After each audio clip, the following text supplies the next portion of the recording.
Hello everyone, welcome back. In this tutorial I kind of wanted to go back to where it all started really with our first tutorial, which was a minimal house based tutorial. You may have seen it. If not, I'd check it out after this one. Basically that looked at how to generate like quick bass line and melodies using one of our tools that I created to kind of make the process a bit easier, and that was received really well, which tells me there's a demand for these types of minimal house tutorials. So in this one I wanted to kind of show another creative technique which basically involves generating like melodies or like chords, melodic ideas essentially from drum loops. So the premise of the idea is you basically take the sound of a musical source and you apply it to the rhythm of any kind of like drum loop, perc loop, any form of rhythmic audio. So as you will have heard in the intro, kind of sounds like this.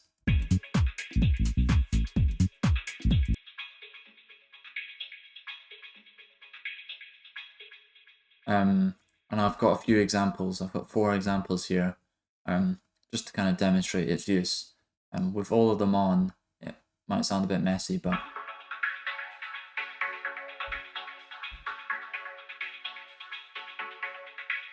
so you can hear the different sources, and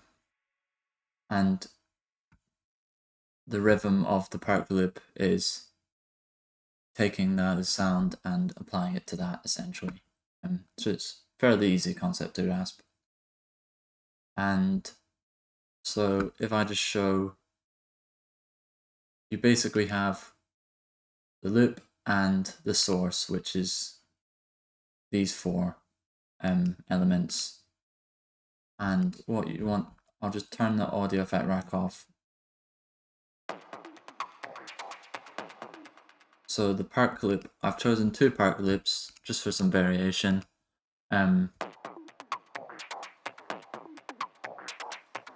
That's one of them, and this is the second one.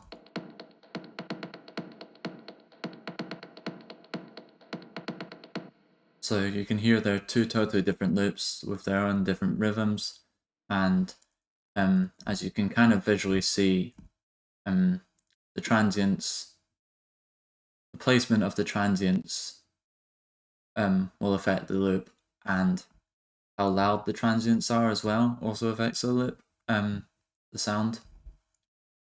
So this is the perc loops, which I've quantized just because they weren't in time, and I have added some reverb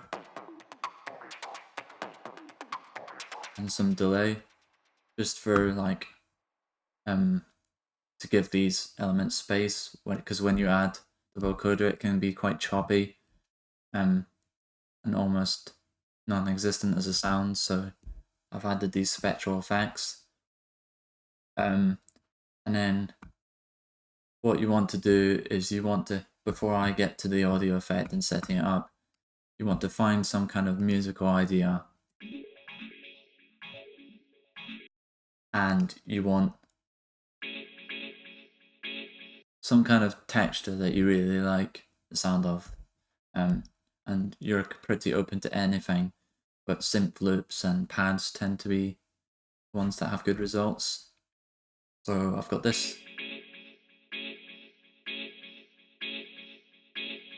So this is the sound that I've chopped up slightly,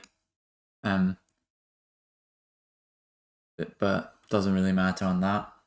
And then I filtered it just to clean the sound up, and I've added a phaser, because the effect, basically like the effects that you put on the source's channel have an impact on how it comes through in the vocoder. It's kind of hard to explain, and you kind of have to just experiment yourself hearing it. But essentially, using the vocoder, there is a difference where you place the effects. So if you place the effects on the source before you put it through the vocoder, it has an effect, and then any effects that you place here also have an impact. So that's the first sound I've chosen as a source. This is like a pad where I've added some movement by filtering it, and various delay, flanger effects. This pad, quite a static pad, layered, reverb, and then put through like a spatial rack with various modulation and delay and all those effects. No filter. And then kind of like a vocal pad with not much going on, being compressed and reverb.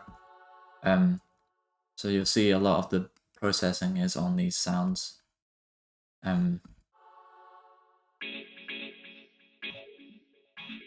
Before I even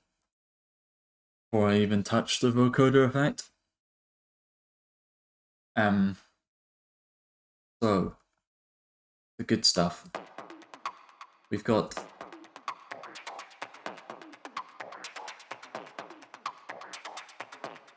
the perk loop, and I'll put this on, and you'll see I've got 4 different examples, all doing the same thing with various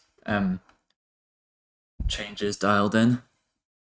So this is the first one I showed.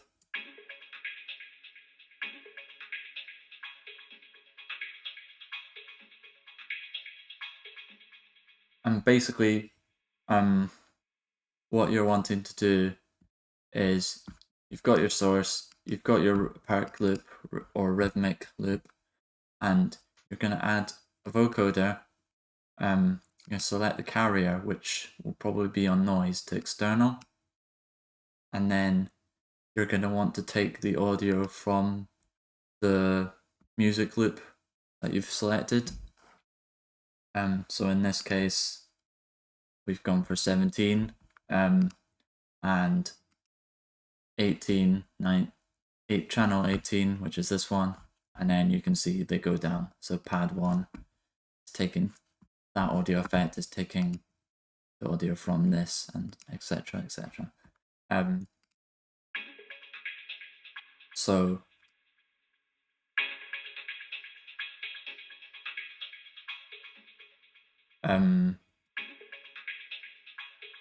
so you'll see this channel, this effect rack has just the vocoder, and then I'm applying the same effects to all of them.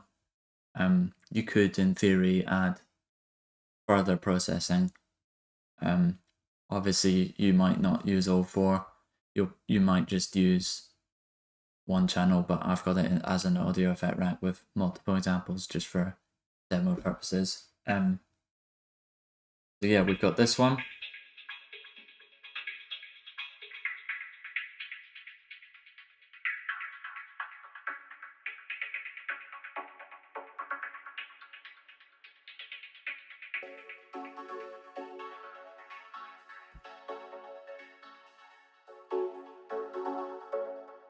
You'll hear how like that loop, the characteristics of its rhythm make it kind of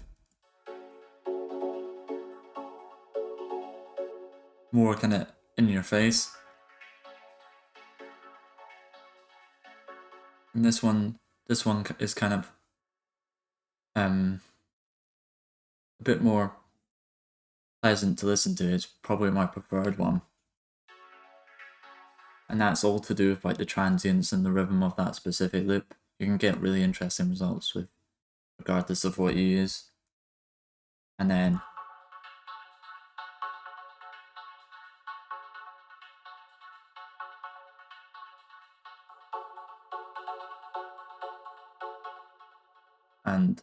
that's the kind of vocal pad. So you can hear, like, it's a really interesting effect to use.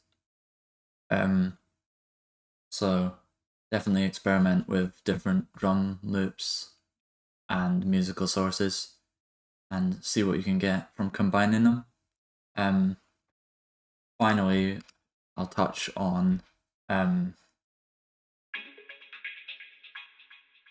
obviously when you're setting it up, you set it up to receive the input from the musical source, and you're setting a vocoder up on the drums.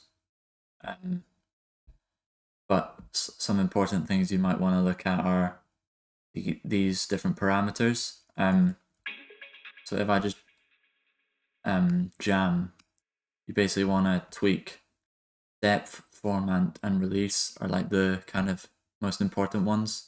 Dry wet you want to keep on 100 so that you're not letting any of the drum in. You can get creative and try and blend it in, but for purely musical results, you want to keep it at 100. And then depth and format kind of like brings it out in its own different way, and release kind of makes it longer or more choppy. So I'll just play around and just demo it.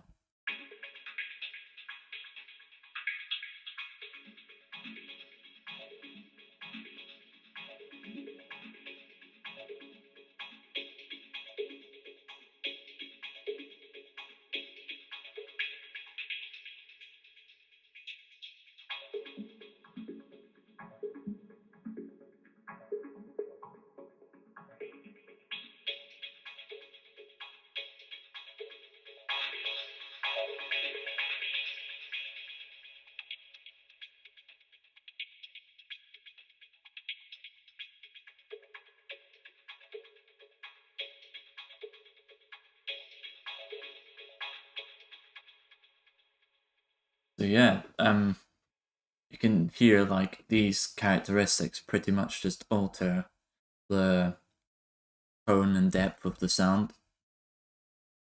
So you can hear you get some pretty interesting results, and especially if you layer it, it can be quite a nice way to generate some inspiration for like different synth-based chords and those kind of sounds that are so like iconic in minimal house.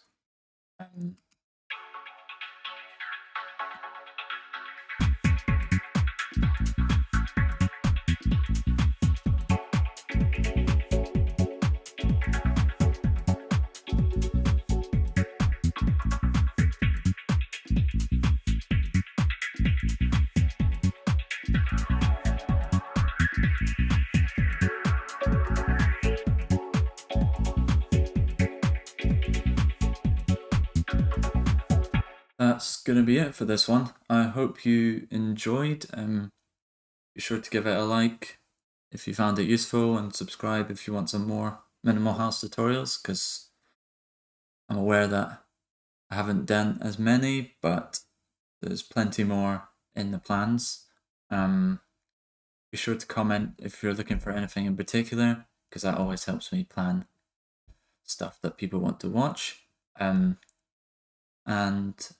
be sure to check out other tutorials and various resources from our website, which you might find useful. And yeah, I'll see you in the next one.